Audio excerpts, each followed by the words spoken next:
राम राम दोस्तों। मैं आपका दोस्त धर्मा फौजी।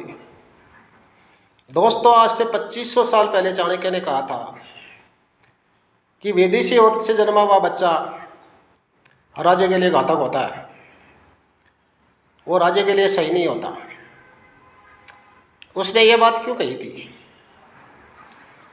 उन्होंने ये बात इसलिए कही थी कि जब सिकंदर अपने भारत पर आक्रमण करने के लिए आया था, उस टाइम उनका सेनापति था सेल्यूकस। तो चंद्रगुप्त मौर्य ने जब उसकी सेना को बंदी बना लिया तो सेल्यूकस ने एक शर्त रखी थी कि आप हमारी सेना को छोड़ दो और हम आपको अपनी बेटी की शादी करेंगे आपके साथ। जो सेल्यूकस की सबसे छोटी बेटी थी वो बहुत ही खूबसूरत थी, बहुत ही आकर्षक थी, और चंद्रगुप्त उससे शादी करने के लिए राजी हो गया था।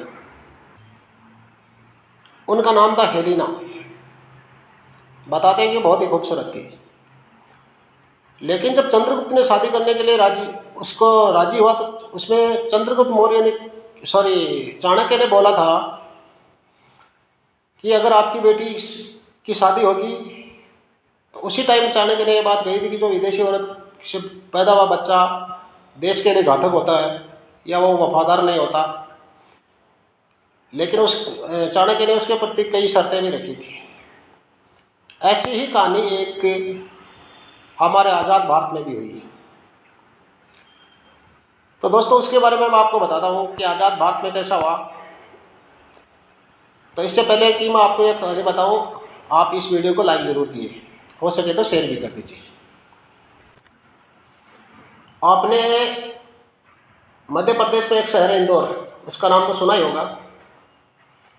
वो एक वहाँ के राजा थे और राजाओं की रियासत है। मतलब राजस्थान, एमपी, उत्तर प्रदेश, मध्य प्रदेश, इनमें क्या है कि आज भी जो विरासत है वो राजा के प्रति चलती है। मतलब जो पुराने रजवाड़े हैं ना, उनके आज भी ताजपोशी होती है।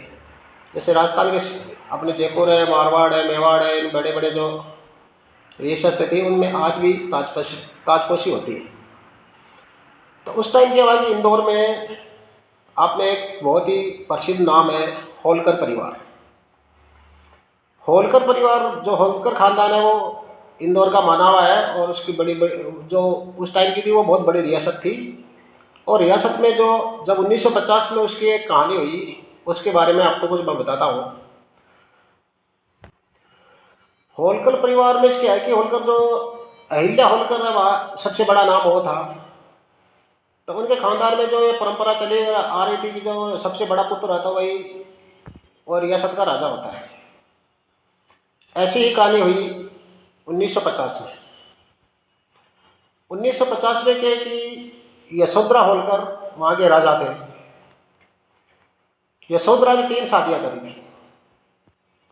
पहली पत्नी का नाम था सयोगिता, और सयोगिता से उनको एक पत्नी थी, पुत्री थी, उसका नाम था उषा राजे होलकर।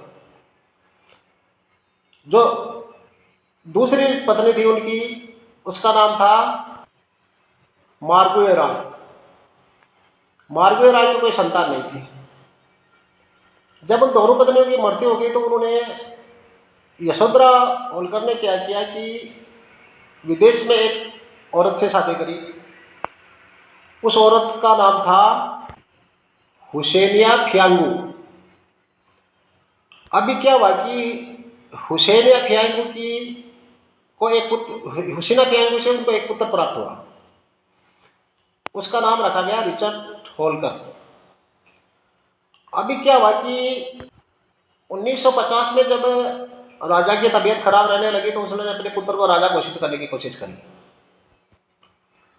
जब राजा घोषित करने की कोशिश करी तो ये कहानी जो है ना, विदेशी औरत से जो पैदा बच्चा होता है वो देश के लिए वफादार नहीं होता, वो कहानी सामने उभर कर आई। तो उसमें क्या हुआ कि जो राजा थे यशोधरा राज सिंह, वो अपने पुत्र को राजा बनाना चाहते थे। लेकिन उसमें अड़ंगा पता है किसने डाला था? ये आज़ाद भारत की बात बता रहा हूँ आपको, 1950 की। उसमें जो उनको जो विदेशी ओर से पैदा हुआ बच्चा राजा बनने वाला था ना, उसमें मना करने वाले थे सरदार पटेल, जवाहरलाल नेहरू और राजेंद्र प्रसाद। सुनना दोस्तों दोबारा, वो आदमी कौन कौन थे? जवाहरलाल नेहरू, सरदार पटेल और राजेंद्र प्रसाद। ये बात मानने के लिए होलकर यशोधरा मानने को राजी नहीं था। वो बीमार रहने लगा था तो उनकी मृत्यु हो गई 1961 में। 1961 में मृत्यु हो गई तो उस गद्दी पर पता है कौन बैठा था? जो पहली पत्नी थी ना उनकी, जो पुत्री थी यशोधरा राजे, सॉरी उषा राजे, वो उषा राजे उस गद्दी पर बैठी थी। तो दोस्तों ये चाणक्य ने जब 2500 साल पहले ये बात कही थी तो आजाद भारत में भी ऐसी कहानी दोहराई गई। तो ये किसी ने सही बताया था चाणक्य ने 2500 साल पहले कि विदेशी औरत से पैदा हुआ बच्चा देश के लिए वफादार नहीं होता। ये कहानी हमारे आजाद भारत में भी घटी है। तो दोस्तों ये थी आज की बात। जय हिंद, जय भारत।